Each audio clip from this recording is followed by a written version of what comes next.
Yay. Okay, we're recording. So we're recording this a second time for you guys, for anyone that missed it, because my computer had issues and I wasn't able to record it. So I'm just going to go ahead and hand it over to Krista right away. So go ahead.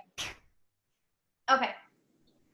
So I started off yesterday talking about how when you asked me to do this call, I realized that I'm more open to being more open. Like, I feel like every time I tell my story, I feel a little bit more comfortable being more open and more vulnerable. And I think it's because as we grow on our journeys, like, we're not only peeling apart the layers and like learning more about ourselves, but we're also becoming more comfortable with the fact that the past doesn't define us, and it doesn't ruin our future. In fact, it is what made us who we are.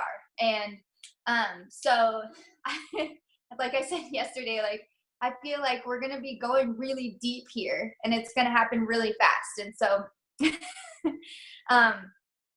anyways, like I said, like, when I first started telling my story, it was a very simple, like, my husband needed to lose weight and I was sick of feeling like shit, and that's why I started Beachbody, right? And then it got a little bit deeper and a little bit deeper. So but the thing is the messy, shitty, broken parts of our story are what makes us us, and it's what makes us,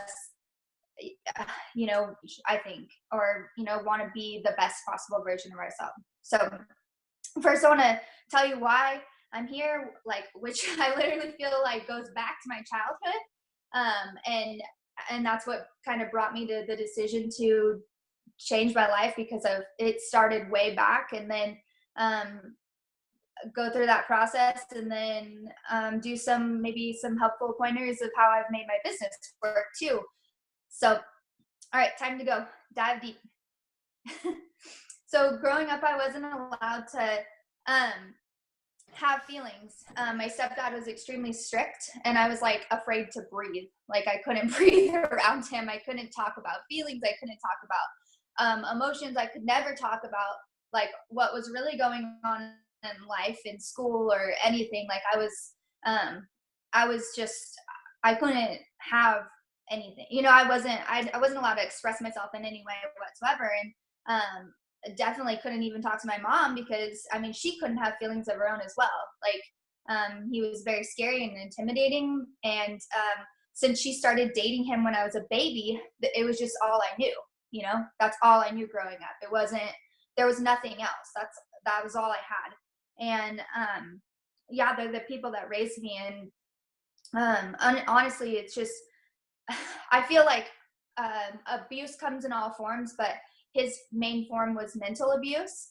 And and I think that's why when I finally broke free of them at 13, I completely lashed out. Like, my poor dad, who I went to live with, he was so good, and he tried to let me express myself. He let me dye my hair for the first time, like, do things that, like, kids want to do, to, like, God, I couldn't even paint my nails the color I wanted to, like, I couldn't do anything. And so when I finally moved in with him, he was letting me do all these things, and he would let me talk to him about stuff. And it's crazy to me, because even though he was so great and he was trying to be so, like, everything that I had never had, because I was so pent up inside from the first 13 years of my life, I just completely lashed out, and it led to some really reckless behavior.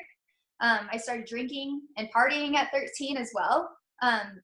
And, going from boyfriend to boyfriend, and I gave my poor dad just total hell. So anyways, I ended up growing the fuck up and got a job at 15. I bought my own car, my first car. I took care of myself pretty much after that. I even applied to take the college courses at the local college, just to get away from high school, because I had, issues with bullying and whatnot there too. And then I just feel like anybody who came into my life from that point, like, who they tried to love me and they tried to be good to me, I found a way to push them away. Friendships, family, like, anybody who really actually wanted to have a relationship with me. I mean, I tried to push my husband away for a long time. I fought that even. And I truly, truly believe that it was because of, the beginning of my life and the way that it started.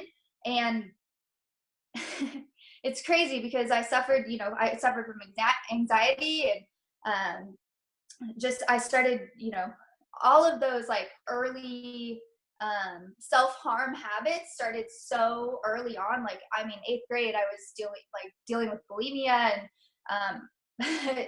I mean, I can go into all the things I did to try to hurt myself. And it was just trying to deal with the anxiety of my life situation, and how, you can't choose what you couldn't get out of it. I couldn't get out of it. And so I started early, and that went into adulthood and almost into becoming a parent myself. And luckily, when I started dating my husband, it was something that I was able to get under control to a certain point.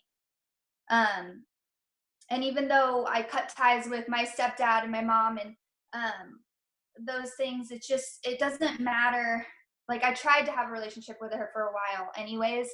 And I feel like no matter how much PD I did, she was the one thing that could continue to fuck my head up. And so luckily, once that relationship kind of was ended and just done, I was able to look at it and see that my destructive behaviors and were actually, there were a form of trying to deal with all of that. And I feel like it's led me here, though. It's led me to Beachbody. It's led me to wanting to change my life, because when I read in You Are a Badass that it's not your fault if you're fucked up, but it's your fault if you stay fucked up. And I wanted to be better. I didn't want my family, my husband, and my kids to feel about me the way that I feel about her, or, that situation, or that, the previous life. I didn't ever want that. And because I had such severe anxiety, I would stay in bed for days, and I was struggling so much, and I knew that I had to change, between the anxiety and just all the different forms of medication I was on for migraines. And I always had these mysterious stomach issues, and I just knew that it was time to change. Like, I didn't want to be this person. I didn't want to spend days in bed. Like, I wanted to be a good mom. Like, I wanted my kids to see me a totally different person than I saw growing up. And so watching Candace for 2 years, like 2 years before I finally decided it was time. And especially because I had spent the beginning of my marriage just jealous and insecure. I mean, I was so bad at one point. I would have Anthony like delete girls off of his, anybody. It wasn't just Candace, but I'd have him delete girls off of his Facebook and his Instagram. And I hated anybody who was confident or who seemed happy, and it wasn't that I wasn't happy, because I had truly found a man who loved me, and I just didn't love myself. And so I continued to push Anthony away for a long time. Like, I would try to make him miserable. Like, I would tell him to leave me, like that he could do so much better than me, And so I don't know. I reached out to you for the last time. It was in January of 2016, I believe. And I had said I wanted to love myself, that I didn't want to feel like I was trapped in my head all the time. I had my last baby. I was sick of doing life alone. I wanted to feel that supportive, loving community that you always talked about.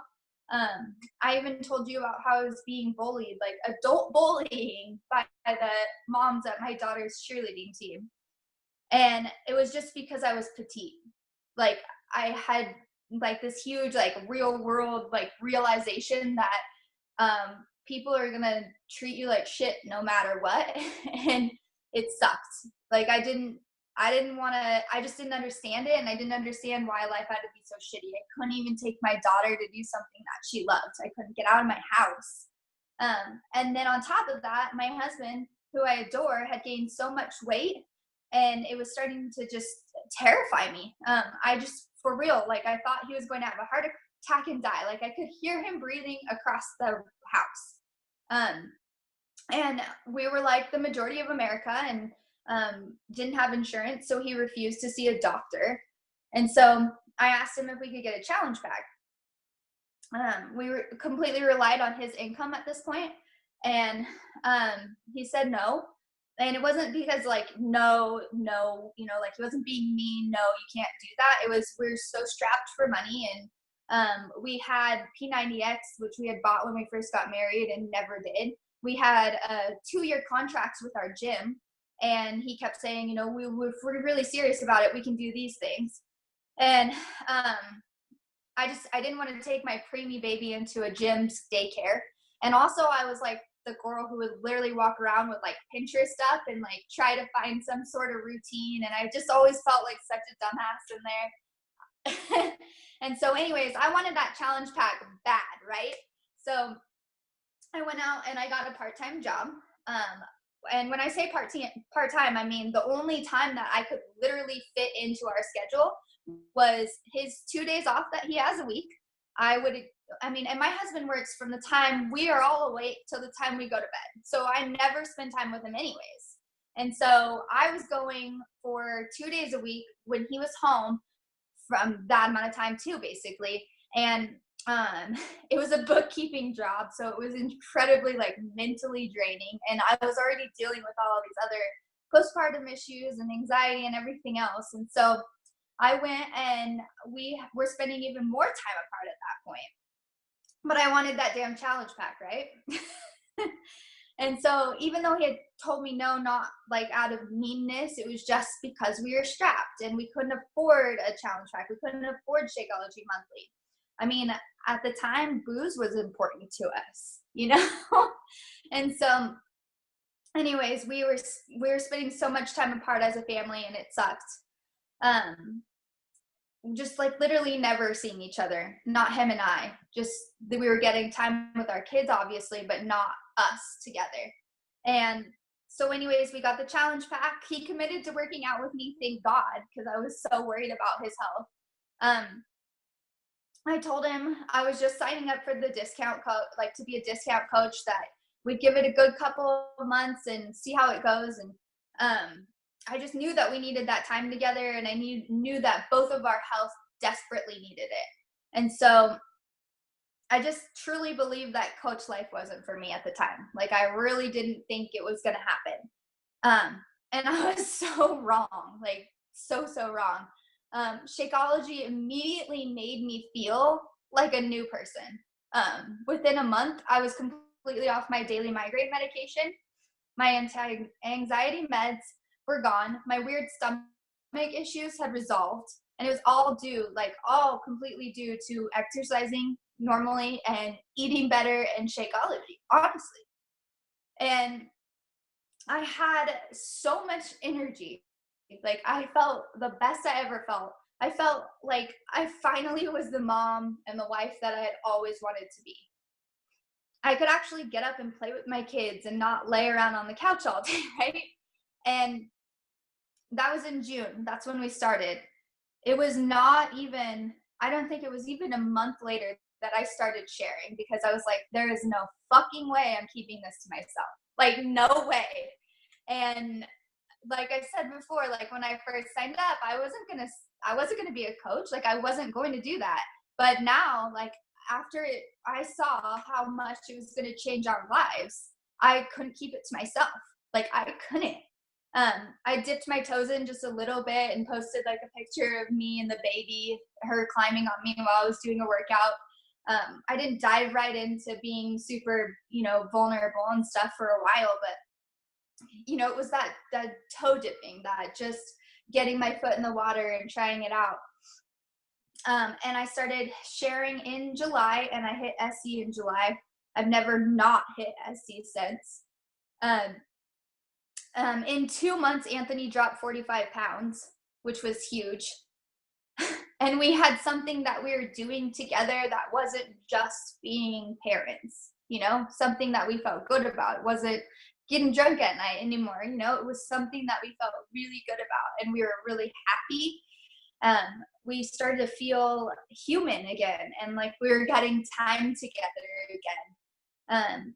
So that challenge pack, that changed our life. Like it changed everything for us. And then by October, I was making more money than I was at my real job. That was incredibly draining. And I was able to quit. And although I didn't start working there out of need, it was just, it became, it was something that was nice to have an extra income for us and a little bit of less stress. And so when I was able to quit it, I feel like my family was whole again. And that was a big deal too. So that's the story. Thank you. You're welcome. And then I was gonna talk about how, like I did last night, just I feel like how I made my business this, thus far. And yeah, I want to say something. I took a couple notes so I didn't forget, because I always forget. In that 2 years that you thought about joining me doing this, I remember our conversations, because I feel like we had 3 like really serious conversations where you were almost about to do it and then you didn't. And I was just like, what the heck? Because you know how people tell us that. And it's crazy because when you tell me your story of everything you've gone through, like you just don't know where people are in their lives, you just don't know. And we think like we get so caught up in thinking that rejection and the no's is about us, and it literally has nothing to do with us. You know what I mean? Because as long as we're doing our job as coaches, which is just showing up every day, taking care of ourselves, sharing it, like it's not about us. Like what you told me, no, all those times it wasn't about me. I didn't do anything wrong. It just wasn't right for you. And it's just crazy to me because I do remember you coming to me about the bullying thing. I know it happened after you were a coach, but I do remember it happening before, and we talked about it. And I was just like, no, like those ladies are just jealous and they're insecure. And I remember it like ruined your days. You know what I mean? Like I remember like, and the reason I say this is because it shows just how huge of a growth, like where you started, where the things that people used to say and think about you, anyone used to like ruin your day because you didn't have that mind strength yet, where you realize that it's up to you and you control it, and it's up to you how you want to feel. And now you're just like, no, like nobody can rain on my parade because it's mine and I deserve to feel amazing. And it just shows like literally a huge like 180 of growth that you've done. And it just shows all the hard work you've put in, not just physically, but mentally, emotionally. You and Anthony, like I'm still shocked that he's down like 45 pounds. I just showed Cody his transformation last night where he had lost 25 pounds because I couldn't find like a more recent one. And I was like, and this is only 25. And we were both just like, oh my God, Yeah. I remember in the beginning when you first started, I want to say it was December or January, when you had found out that when your son got diagnosed officially, with autism, and we talked about that a lot, and it was like a make or break moment for you. And in that moment, like you decided like you just were going to push forward and do your best. And I just wanted to like commend you for that, because I remember talking to you and just thinking, oh my God, I don't know what to say. I don't know what to do, but I'm just going to support her and just be here for her, because that's literally what this community is about, is just being there for people. It's more than just a business. And I tell people this all the time. We are human beings and we're real, and we care about each other more than just this is a business and let's, build a business and be professional. Like we care about each other. And I just wanted to say I'm proud of you. So freaking proud of you. Like I could cry, but and and the drinking thing too, like that was a huge deal. Cause like when you talk about that, I really related to that, because that was me as well. And the bullying, like it's so important, and it's just really shaped who you are, and you've come so far. And I loved that you share about the Pinterest workout gym routine, because that was so me, looking for random shit to do. And when you say I felt like a dumbass, I literally would go to the gym and feel like a big tard. I would go walk around, look for a routine, and then be like, I am out of here. Like, I don't even know what I'm doing. Like, this machine is showing me how to use it, and I literally do not understand this graph right now. So I wouldn't understand what their little pictures were showing me, and I would just get so frustrated and feel like I was getting nowhere. And it sucked being in a gym and the contracts that they have. Like, you have to freaking pay them for 2 years. Yep. And I was in one too. I had a contract. I think the first year that I was a coach, I never went to the gym. I was just like, I was locked in, so I couldn't really get out of it, you know, and it felt like I just like $40 a month or something, but it's like, that's a lot of money. $40 a month added up for times 12, you know? So yeah, we celebrated the day that we paid our last gym payment. It was like September of last year. So we've been doing Beachbody for several months now, or June, July, August, September. Yeah, like 4 months. And so when that day came, we were like, heck yeah, you know? So that was exciting. Like, that was a big deal. It sucks when you're making payments to something that you're not doing. You know, we just have the time. It's crazy to me that that's how those systems work. They have to lock people in order to make money, because it just, in my head, that's like, does that shit really work? Because if you have to force someone to pay for it and do it, like, are you really getting what you want out of it? And I'm sure there are people who love it and they do, but the majority of people don't. You know, they sign up because you think that's what you're supposed to do, and then you get locked in. Like, that's what I loved about Beachbody. And I was always telling people, there's no commitment. Like, if you don't want to be here, we don't want you here. Like, you don't have to be here. You know, this is purely purely voluntary. Like, you come in and you do it or you don't. And either way, we're still going to be here, and it works and whatever. So, sorry. Whatever your tips are, I would love to hear. I'm glad that you brought that up, though, because I agree. So in June, when I started, I didn't really do anything, but I started sharing in July. So they give you like a month or whatever to start to get to Success Club. So I started hitting Success Club in July, and then in I think I was Emerald by August, and then I want to say Diamond. Diamond was for sure in November. And I feel like even with 3 little kids like running around, one of them having autism, like Sophie's going through like this whole like emotional thing, and then all of a sudden the terrible twos hit the baby, and now we added a whole puppy to the mix, and people are like, oh, I don't know how you have the time. And it's like, well, because I make the fucking time. Like, I make it work. And I'm you know, now I'm able to help pay off our debt and pay for things that are really important to us that we needed and we couldn't have before. And it's just an amazing feeling, and I'm never going back. Like, this is not, there's no plan B for me. Like, this changed my life. And so I think that's like the first thing that I have to say as a tip is just the fact that I truly believe in what we do. Like, I believe in it to the core because it changed my life. Like, it made my life so much better. It made my relationship with my husband and my kids, like, this made me a better mom and a better wife, you know? And because of that, I believe in it so deeply, and it never feels like I'm selling anything. It just feels like I'm giving people the life-changing opportunity that I had, you know, that you gave to me. I mean, that doesn't mean it's always been easy. And I feel like that's a major point too, because I know that people don't realize when they start, like, they're like, oh, this is an awesome thing, and how are people going to hate on me? And it's like, no, because they will. Like, they will hate on you, and you're going to get haters. And social media is nasty. It's a nasty place, unfortunately. And as much good as there is out there, there's also that much bad. And I lost a lot of people I cared about. I gained a lot of haters. I was mocked constantly for my posts by family members, and I ended up having to block the majority of my family members because of how bad it got. Because unfortunately, as much as we see vulnerability as beautiful and we see growth and change as a beautiful thing, like, people get uncomfortable. And it took a lot of PD for me to realize that that's not about me and it's about them. I mean, it's kind of like how I used to be jealous of you. Like, I always have to remember those things. Like, I felt that way about you, but yet I wanted what you had. So I wanted to, like, just be able to do it too, you know? And so that's what's hardest, is it's not that I don't love them still, like, but when it comes to them being nasty to you, you have to block, you know, a lot of it, unfortunately. So when I first started, I had 200 friends. like,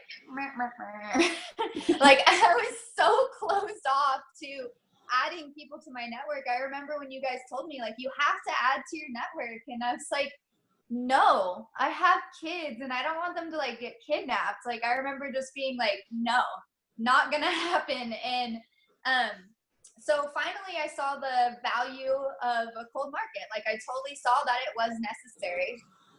And so what I did was I made myself a couple of rules, which are, I mean, they're not like gnarly rules or anything, but it's just no dudes. Like, I don't add dudes, never. I only work with women, no exceptions. We made Anthony a coach just in case it ever came up and he could work with that person. And then I only go into groups of like, not like just random crazy groups, like groups of like things that I actually do and I have stuff in common with. And I like detail, like inspect their profiles first. Like, I don't want to have anybody on there that could be weird or whatever, and with my kids, you know. So I have taken a little bit longer to build my network, but from 200 to like, you know, almost, I think it's like 1,200 now. That's change. That's change, and that's growth for me. Like, it took me a long time to see that. And then they have to I always make sure that the people I'm adding look like they could be my tribe. Like, we have to have something in common. Otherwise I don't add them. And if I can't have a conversation with them as soon as they accept my friend request, then I don't add them. I just feel like I have to be able to talk to them. Not about Beachbody, I'm saying just be able to message them and feel comfortable doing that. When I first started branching out though, I started slowly. I think it was more for me to just get comfortable with it. I went through my husband's friends list, and he's 6 years older than me, so it was a little bit of an advantage. Also, all these people had been watching our marriage. You know, all these women had been watching our marriage for a long time. So I would like, you know, pick the people that had liked and commented on pictures and stuff that he was tagged in before.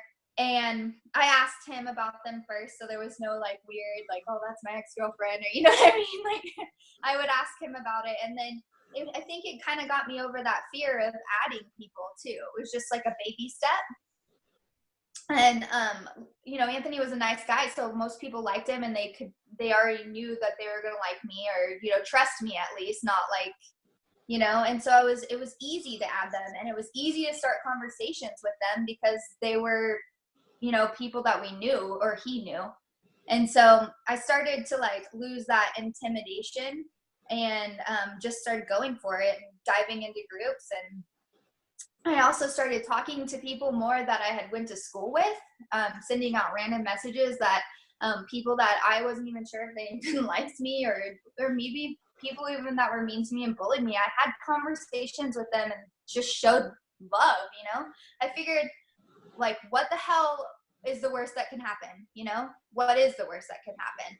And so I feel, I don't know, I had always wanted to be a friendlier person, but I was also really shy, and maybe that's like the introvert in me, or just whatever it was, or just the fact that I was bullied all through school, because I was afraid to. But at this point, after reading, you know, a few PD books and had just decided it was time to dive in, I figured, what was the worst that could happen? They could ignore me, or they could say they didn't want to talk to me, or you know what I mean?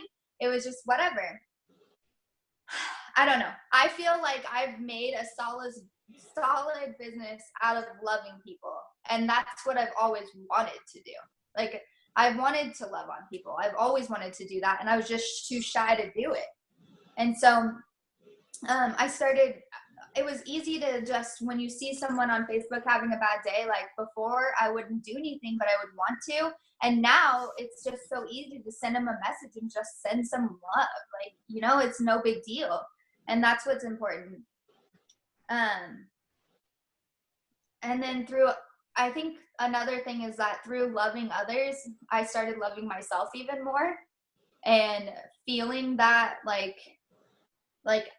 feeling like I was starting to kind of live my calling, not only as a mom and a wife, but just that love that I've always wanted to show and give that I never could. And I just feel like this is the best job in the world sometimes, because I get to love on people for a living. Like, that's all I get to, like, I get to help them. And I also noticed that the more honest, raw, and vulnerable my posts were, the more people would just come to me. I would like my posts were doing the work for me sometimes, because they would say things like this: I've been watching you for a while, and what you said, you know, in your post today, whatever it was that really hit home for them, whatever it was, and they related to it, and they would be like, so I'm ready, sign me up now, whatever you think I need. Like, and I'd be like blown away, you know? So people are crazy. They relate to the weirdest shit. Like, some days, like, I'll post something funny about my family or my kids, and they're on top of it. Like, you know, they'll send me a message like, that really made me laugh today, or whatever. Like, it was like, it's just crazy. As long as you're real and you're you and you're just being honest and truthful, like, I feel like people will relate to you, and they'll find something that they relate to you, and they will stick with them. You know, just be real. Be really fucking real. Authentically you, you know? Hashtag really fucking real. Yeah. And then I think also, like, admitting the bad days and the hard days, especially as moms, because I do have a lot of mom friends that are like, well, you can't, like, it's not all rainbows and butterflies. Like, it's not perfect all the time. And it can't be. And if I were portraying that as motherhood, then I don't think that people would relate to me. So I have to admit when we have a bad day every now and then. And I mean, also, I've seen, you know, people where they'll be negative for several days on end and be like, you know, this is a bad day, this is a bad day. And I don't think that's okay either, because nobody wants a negative coach. You have to be able to turn the negative into a positive and grow from it, you know? And so I feel like building relationships means never sending out a cold message. I feel like they suck, and I don't think it'll get you anywhere in this business. And if somebody does end up signing up with a cold message, they usually aren't going to last, because there's no relationship there, and they're gonna be gone, you know, because there's nothing there for them to stick around for. This community is what matters. Like, this is what keeps our business running, you know? It's not about can I add that someone asked yesterday, like, what's a cold message? And that's basically just like the kind of spammy messages you get. I know that we've all probably got them about like some sort of online party or it works or something like that, because they're taught to like cold message a lot. And that's really where, like Krista said, where you don't even bother looking at who the person is or knowing anything about them, and you don't build any sort of relationship. You just straight message basically a stranger. So like envision that you're walking down the street and that you see a girl pass you and you're like, hi, would you like to join my challenge group? That's basically a cold message on social media. It's a complete stranger, and they look at you like, what the f-? They're like, ew, like they don't know you, right? Like they have no idea who you are. They've never even seen you before. They don't, you know, and it's just really awkward because you don't know anything about them. So like, for all you know, they could be a coach, and then you look like a big dummy because like you didn't go look at their profile and just get to know them just for even a minute. And like, and then I like how yesterday Ashley mentioned, like, it's okay to invite someone anytime that you're talking to them when you find like the need that they have. And that's where forming and talking to people and asking questions and being curious comes in handy, because that's building the relationship. You're getting to know them. Like, what do you do for work? You know, what's your family life like? And they're like, oh, I work at this job 40 hours a week. I never get to see my family and I'm miserable. And you're like, oh, really? Have you ever thought of coaching? Like, because they just gave you the need and you're just like, wow, like this is how it's helped my life. This is how it can help you. Chances are most people are like, no, I haven't. Like, that's crazy. And you're like, want to learn more? Yes or no? No big deal. You planted a seed. So I hope that makes sense. It went off, but I just want to make sure I said that on here, because I know some people, especially the newer coaches, are like, what is a cold message? Like, what does that mean? You know? Yeah, no, definitely. It's just like how I talked about building relationships and stuff. Like, that's what we have to do. And like I said, they would come back to me and ask me. And I feel like I don't always talk about Beachbody. And I've had people come to me later on saying, I respected that you didn't care to ask me about what you do, like to ask me about Beachbody or signing up with you or doing anything. And that's why I chose you, even though I have other friends who coach. And you know, and they're like, I feel like we're actually friends, you know? And so, sometimes you don't even have to go there. They're going to watch you anyways. And that's why it's important to have social media consistency and on point with your message and your brand. And that just means what you're sharing. So you show up every day, you're accountable to your workouts, you're accountable to your personal development, and you're sharing things like the why you're doing it, not just like, did my workout today? You know, because like nobody cares, you know, and that's why it's important, like Krista said, in building that relationship, because when you go out and you connect and you talk to people, you're not connecting with hopes of making a sale. You're connecting to give a shit about people and to get your face out there and to get people curious about who you are. Because when they're curious about who you are, they're going to click on your profile, and then your profile and your Facebook and Instagram or whatever are going to be so consistent in what you share and what you stand for and what you have to offer that they're going to get exposed to that and be like, this girl reached out to me about my tattoo because she was curious because she's going to get one. And we talked about that. She didn't mention anything about coaching, but it's all over her page. And then they're going to be like, And just like you said, I have had tons of people message me and say, the reason I chose you to be my coach is because you didn't pressure me about it. You actually cared about me, and we talked and we've become friends. You didn't shove it down my throat the first conversation we had. But backing up, I still would not hold back an invite. If they told me they were miserable in their job, I would tell them, this has changed my life. It's changed the life of many people I've known. Have you ever considered it? You know, and I'm still going to invite them because that's my job, and I know what it's for me and everyone else. So why would I keep that from them? I don't care if they're offended that I want them to be happier. Like, right. Well, no, that's definitely an open for you there. And then, like I said yesterday, and you just went over it, but I feel like if you don't do the shit, which is what Brittany Morgan said before, if you don't do the shit, if you're not doing your 30-minute workout and posting your accountability, if you're not drinking your effing shake and posting about it and how much it's changed your life, and if you're not doing personal development, like if you're not doing those things, I feel like you have no business being a coach, though. Absolutely. Like and if you're not doing those things, you're not doing your job, for one. And for two, it makes this business really difficult and awkward. Because if you're not getting results, like, not saying you have to have a mind-blowing transformation, because look at Chris and I, we were both pretty thin before, but we're sharing the victories that we have. We're sharing still the small stuff along the way, and we're just sharing who we've become. And that's kind of, you know, what we focus on a lot is like the mental transformation, because we weren't like obese, you know, so we don't have this big mind-blowing transformation, and that's okay. Like, they come in every shape and size, but if you're not doing the shit, you know, and the things that a coach does, this business is going to be very, very uncomfortable and very hard, because what are you going to talk to people about? It's going to be awkward. You want to join my thing that I'm not doing? Like, what? You know? Yeah. So, and I just went live in our That No Boss Live coach sneak peek yesterday about what a day in the life of a coach is. Like, our job is to take care of ourselves mentally, physically, emotionally, every single aspect of our life. That's our job as a coach, to make ourselves better and happier and healthier. And then we literally document it via social media to help people realize, hi, I'm a normal girl. I can do this. So can you. Like, that's our job. Why would we not be doing that? It will only yield us amazing results. Nothing bad will come of it, you know? Right. So yeah, absolutely.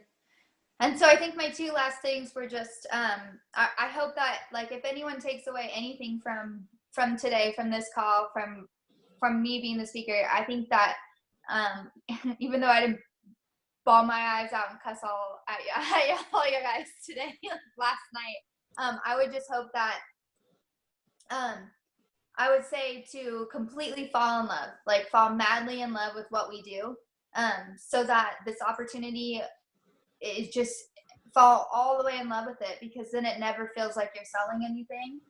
And finding your tribe, finding your people, the people that are just like you, is so important, because it'll never feel like you're working, because you're just hanging out with your best friends every day. You're just talking to your best friends every day and helping them grow and helping yourself grow as well. And to just have a freaking do it with gusto, with passion, because you're on freaking fire for this, you know? Just be in love with it, because that's what it is to me. And I think that's why I've been successful, honestly. I absolutely agree. Like, whenever I read your posts or just see your photos, I can feel the energy and the realness and the passion from it. And it's because you're doing the shit, which is changing your life because you're letting it, you're not resisting it. And it's just, it's beautiful because I like, literally, I know when you speak of things, I'm like, yes, yes, yes, because I know, like, I was there. I'm still growing and changing, but like, I just know how much this has changed my life. And it just literally blows my mother effing mind that I can give that gift to someone else, to give to someone else. Because like, what is life if we're not living to our fullest potential, doing shit that we love with people that we love? Like, I've only ever been surrounded by people that I grew up with in high school and that I worked with immediately, and just family. And that was it. And that's all I ever knew. Not many of those people were like me. If I got lucky, I'd find one or two people that I was like, oh my God, this person. And I would gravitate toward them. But it didn't happen because how? And it's like social media allows us to attract people that are just like us. Like when you and I were in high school, because Krista and I actually, a little bit, like a chunk of it, went to high school together. That's originally how we met. Like, I wouldn't have thought that we would have been like super close friends because we really didn't know at that time who we even were. And now as adults and doing all this growth, like, I'm so like attracted to the person that you are. And I know we connected back then, even before you were a coach and everything. And it's just crazy to me that like, it's like a full circle moment, like I never would have saw this, but it's just like, you're my people. Like, yeah. I don't know what else to say, but like, it's amazing. This job is seriously amazing. And some days I wake up and I'm like, is this even real life? Like, yeah. No, I feel the same way. And I know that I feel like I get a lot of people that who'll say it's pretty draining, or, and there's days where I feel totally drained, and it's like, because we desperately want to help people, and that's it. And then when we're getting, that shit ton of excuses, but I always try to keep in my mind, like, I did the same thing. I did the same thing for so long, and timing is everything. Just keep loving them, Absolutely. I was the same. I waited an entire year to sign up because timing wasn't right for me. I honestly don't know where I would be if I would have pushed myself into doing it before I was ready. I mean, before I was ready, like there was a time where I was like, I'm ready now. Because honestly, when I jumped in, I wasn't ready. But I know, like what you said, timing is everything. And that's why it's so important for us to follow up with people literally forever, because Colleen followed up with me for a year. And it literally, like, it scares me to think of if she didn't. And that was her job. It terrifies me to think if she didn't do her job, where the fuck would I be right now? I would be divorced, overweight, miserable, depressed. I would be stuck in a job that I hated. I would be everything I never wanted to be, but I couldn't get out of it because I didn't know any better. Like, it's terrifying to me because I never want to go back and be that girl. Never.